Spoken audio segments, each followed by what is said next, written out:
Hello everybody and welcome to another video, and today I'm going to be looking at a band that I do know of. I have heard some of their music, but I haven't listened to any of their music for a very long time. We're going to be looking at Bowling for Soup. Now, like I said, I am aware of the band. I have heard some of their music, but like I said, very long time ago. But I still did a little bit of research, and nonetheless it says Bowling for Soup is an American rock band originally formed in Wichita Falls, Texas in 1994. The band consists of Jarrett Reddick on lead vocals and guitar, Chris Burney on guitar and backing vocals, Gary Wiseman on drums, percussion and backing vocals, and Rob Felicetti on bass, backing vocals and acoustic guitar. The band is best known for its single Girl All the Bad Guys Want, which is where I know them from, track 1985, Almost, and High School Never Ends. The band is also known for performing the introductions to the Nickelodeon TV show The Adventures of Jimmy Neutron Boy Genius and Disney TV show Phineas and Ferb. Now that I did not know. Now the track I'm actually going to be looking at is a cover of a Blue October song called HRSA, which as I understand it means high risk of self-abuse. And having read up a little bit about the song, it's sounds like quite a heavy subject. It says here, HRSA is the fourth track on the Consent Treatment album from Blue October, and it's talking about when lead singer Justin Furstenfeld was admitted to a mental institution. So this has got some pretty heavy subject matter going on in it. People might say, why didn't you listen to the Blue October version? Well, there's two reasons. First of all, I've covered Blue October several times before. I've never covered Bowling for Soup. And also, this one actually comes with a video to it, and I couldn't find any actual music video for the Blue October version. So it might be thin excuses, but that's what I'm going to go with. You know, I've covered Blue October a number of times. The meaning of the song isn't any different, so we'll have a look and see what happens. See if it's any good. So I've been waffling for 2.5 minutes now, so we'll jump to it now. So Bowling for Soup, covering HRSA by Blue October. Let's have a look, shall we? Oh, so they even credit them immediately in the video.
My smoke break the hour rain. My quiet roommate, he sleeps the same, and he woke up when dinner came.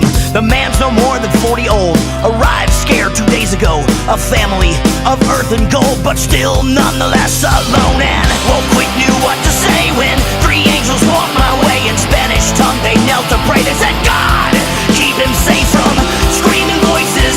They became my family, outstretched their hands around my head. You know, boy, I could feel them breathing. They actually knelt down and prayed for me. They actually knelt down and prayed for me.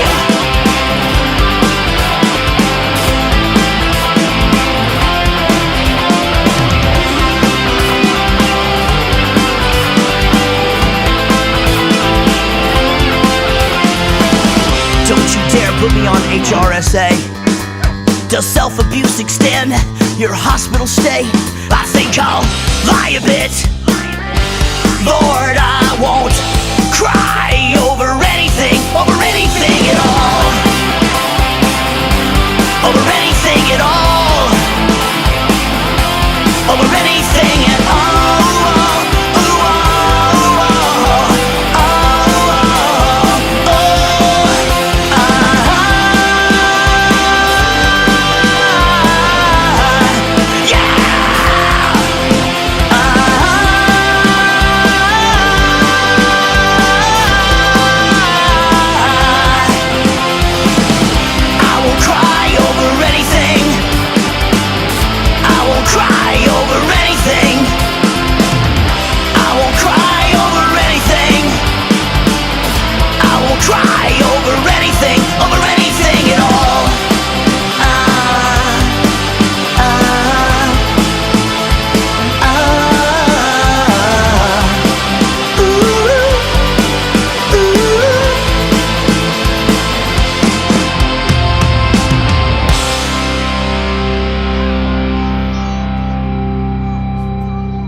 He's way over there.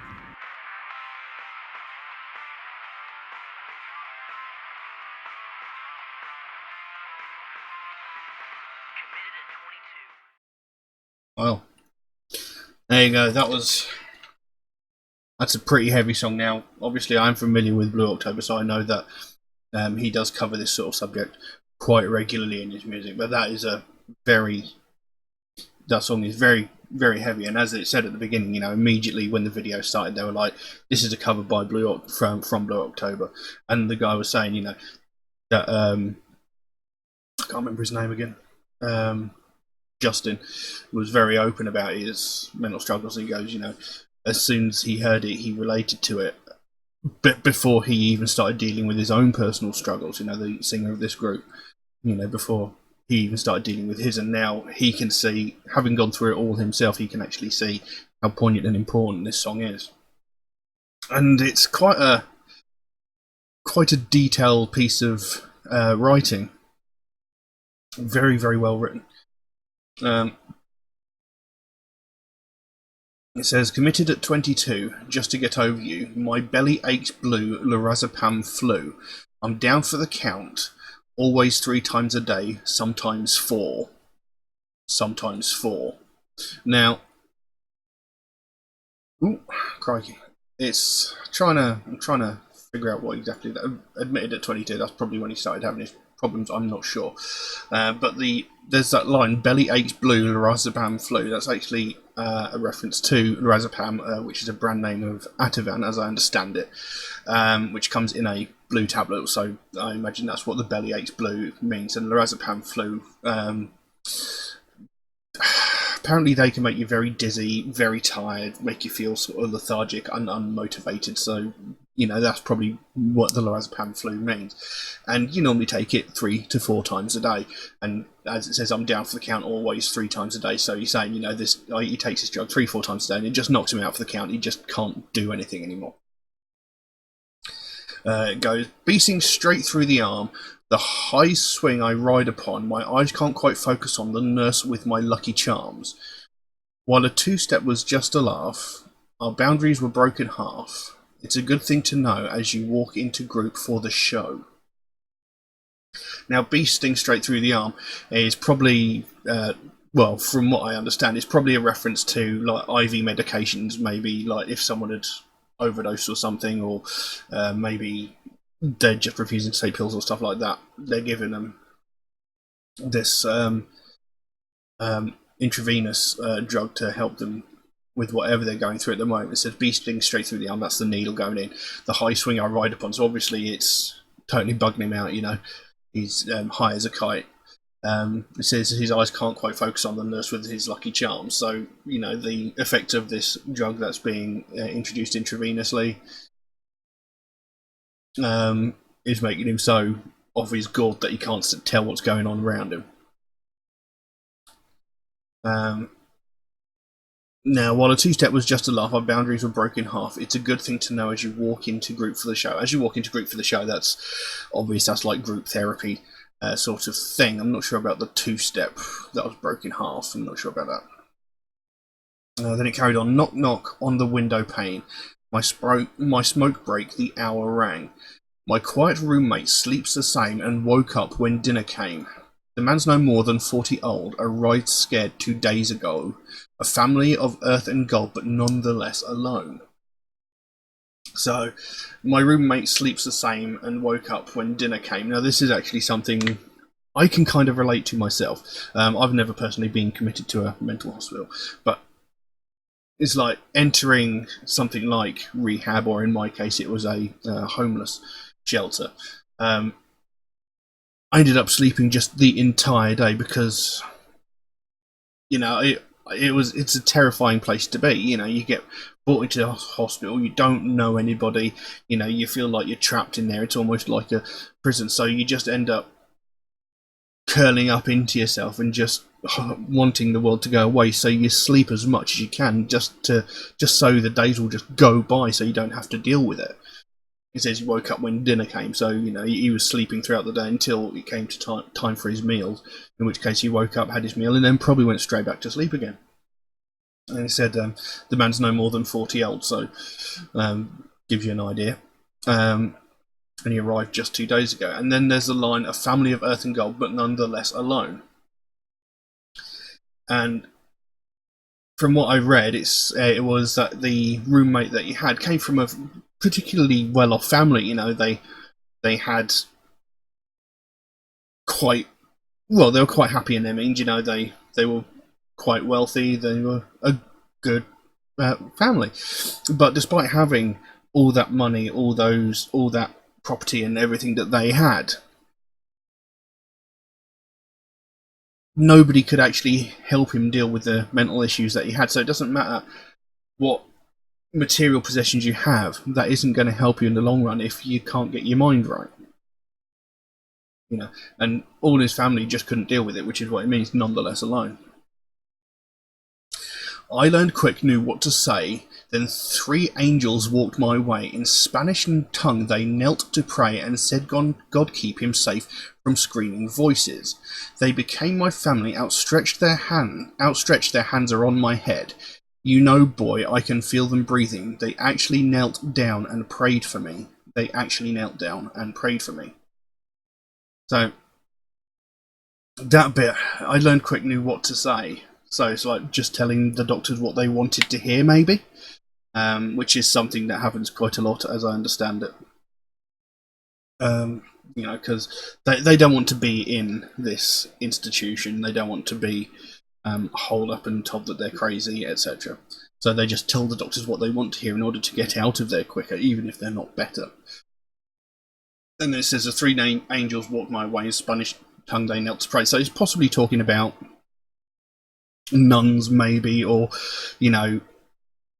some people of a religious background, that have come to this establishment to try and help people, to pray for them, to help them through their tough times.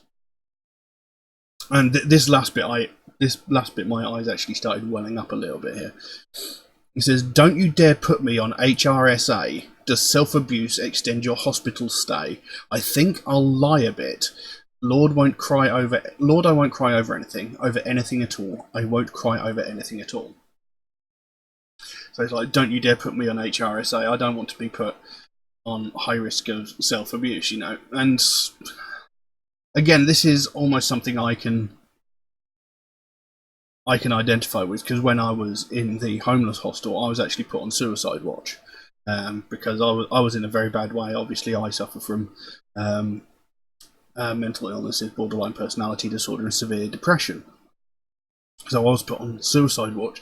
So there was a period where, as I said earlier in the lyrics, I was sleeping for days at a time, not coming out of my room for anything. And if I did, it was really, really late at night, past midnight, really early morning. That's the only time I'd leave my room, and that would be to go to the bathrooms and stuff like that.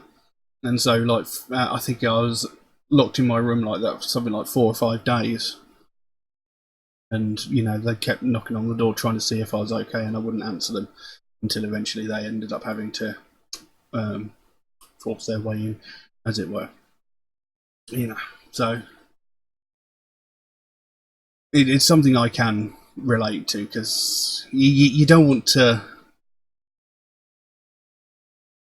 You don't want to be told that you're a high risk like that. You know, you don't want to be told that you are potentially a risk of harming yourself. You know, you don't want to hear that. I mean, you know it, but you don't want to hear it. You don't want to be told it. It's not something you.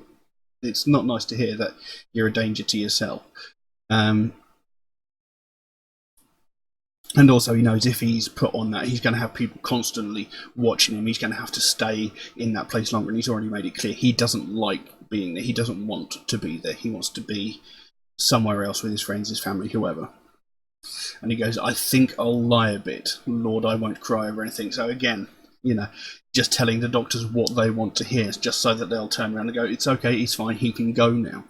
You know, even though he still isn't quite right in his head. You know, it's very important in situations like this, when it comes to mental health and stuff like that, that you are honest about it, because these people they're just trying to help you, you know, and you might not like it. It might make you uncomfortable, and you know, it's not a nice situation to find yourself in, but at the end of the day, what they're doing is better for you than you just sitting there stewing over it in your own mind trying to deal with it yourself. Because if you try and deal with it yourself, you're going to get it wrong, and you're going to make things worse.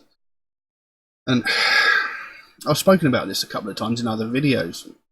You know, it's really important to reach out to people if you are struggling, if you're having trouble with depression, if you're having trouble with mental health. It is important that you reach out to someone for help, because somebody will always help. You know, there are people who love you, who will help you. And granted, you know, it's not going to be easy for them.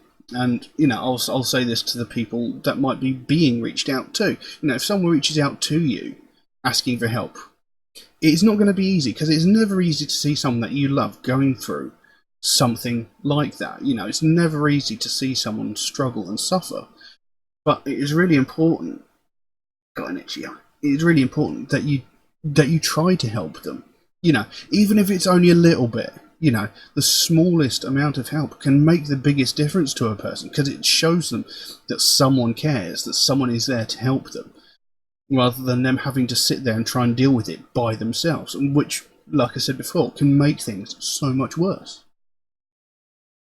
You know, if you're struggling with depression or mental illnesses, don't try and cope with it by yourself, because it won't work. It is really important you reach out to someone, you know. And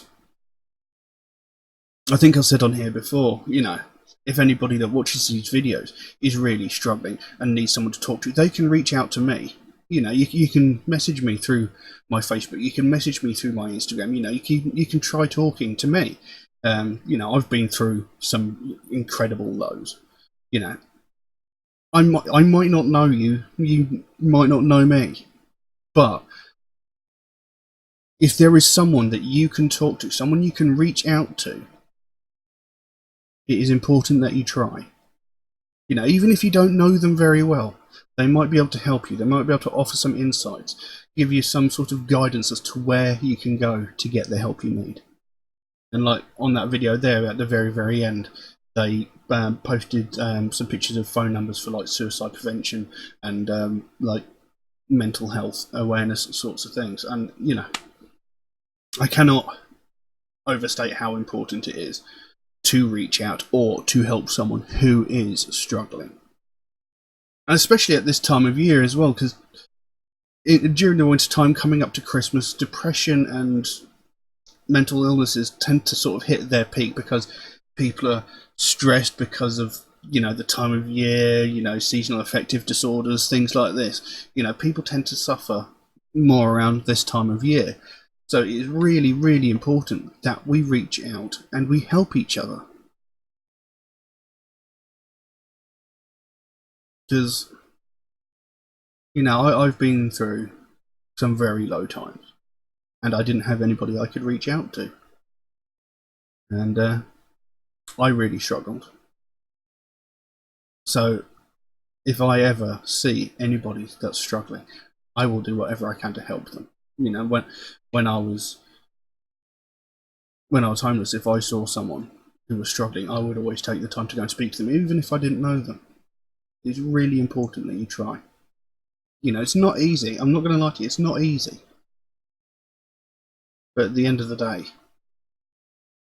even helping someone the smallest amount can make the biggest difference in their life.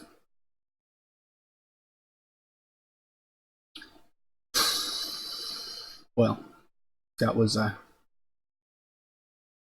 quite a depressing couple of minutes, so I'm going to leave that as it is. If anybody would like to suggest a track for me to react to, then please do so by all means. You can drop a comment in the comment section below, or message me on my Facebook or my Instagram, or you could even message me through my Patreon, where you could also help to support this channel, help me create future content, and you could also possibly even get your suggestion boosted to the front of my list through one of my Patreon tiers. Anybody suggesting tracks outside of that Patreon option, do know it might take me a while to get around to your suggestions, since I do get suggested so many tracks every single day. My list grows faster than I can record the videos. You know, every single day I get suggested like half a dozen videos. You know, I can't record them nearly fast enough, but I do write down every suggestion I get, so it will get done eventually. It's just going to take me a while to get to it, unfortunately. Also, Metalhead Reacts is a proud supporter of the Sophie Lancaster Foundation, British-based charity whose main goal is to put an end to hate crimes, mainly those aimed towards people of the alternative community. And it's something that I find very important, something I think is very important, something that means a hell of a lot to me, and something that I think definitely needs, more attention bringing to it. Because every single day, all around the world, people are getting violently attacked just because of their taste in music and fashion. You know, people who listen to heavy metal or alternative music and wear alternative fashion are getting violently beaten. They're getting jumped in the streets by groups of people and violently attacked just because of their taste in music. And nothing ever gets done about it. Nothing gets said about it. And that needs to change. You know, all these other hate crimes we hear about on a daily basis, racism, sexism, homophobia, transphobia, ableism, you know, we hear about these every single day. You know, from the most severe and violent of attacks down to the simple name calling. We hear about them every single day. It gets reported on, it gets spoken about. Well, we're not hearing about these people that are getting beaten to within an inch of their lives because of their taste in music. You know, all those things I mentioned before, racism, sexism, homophobia, etc., they're all hate crimes because you are attacking someone because they have a lifestyle or a taste that you don't agree with. And that's exactly the same when it comes to people of the alternative community. They are getting attacked because people do not like the music they're listening to, they don't agree with the music they're listening to or the clothes that they're wearing. It is a hate crime. But it's never getting spoken about. The last time it was widely spoken about was when Sophie Lancaster was brutally murdered. You know, this girl and her boyfriend violently beaten so severely they both ended up in comas. Rob Maltby, her boyfriend, he thankfully survived. He was in a coma for around about a week, maybe a little bit longer, but he survived. Sophie Lancaster was beaten so severely, she was in a coma for 13 days before she eventually succumbed to her injuries. She was beaten to death because of her taste in music. And that's unacceptable. And this happened 12 years ago. Right?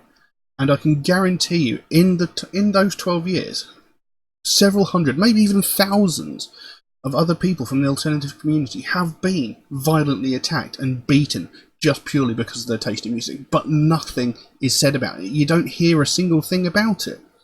And that needs to change, because this is a real problem. You know, people are getting hospitalised, people are getting bones broken just because of their taste in music, and it makes absolutely no sense. I mean, at the end of the day, what impact does someone's taste in music have on your life? Absolutely nothing. It doesn't impact your life in any way. And attacking someone because they like different music isn't going to accomplish anything. You're not going to change their mind. So why bother? You know. It is happening. People are getting hurt, and it needs to change. And this is what the Sophie Lancaster Foundation is all about. They want to bring more attention to the fact that this is happening and put a stop to it. Because what happened to Sophie Lancaster should never ever be allowed to happen again. It should have never happened in the first place. And we cannot allow it to ever happen again. And, the more awareness we bring to this, the more people are going to start talking about it, the more it's going to get reported on, and the more people are going to realise that they can't just nonchalantly go out and beat up someone because they don't like their taste in music. It needs to stop. It needs to change. And I think it's very, very important. Because, I've been going through this since I was like 11 years old, since I went into high school or secondary school, whatever you want to call it. I've been dealing with this for the past 28 years, 28, 29 years. I still deal with it today. People still, shoulder ramming me into doors or shoving me to the side or, like shouting insults at me. I'm still putting up with it today, and I'm nearly 40 years old. It's absolutely ridiculous. But nothing gets done, and it needs to change. It needs to stop. We cannot allow any more people to lose their life just because they like different music. If you'd like to find out more about the Sophie Lancaster Foundation, there is a link to their website in the description below. You can go over there, find out what they're working on at the moment, find out what their main goal is, because they can explain it so much better than I can.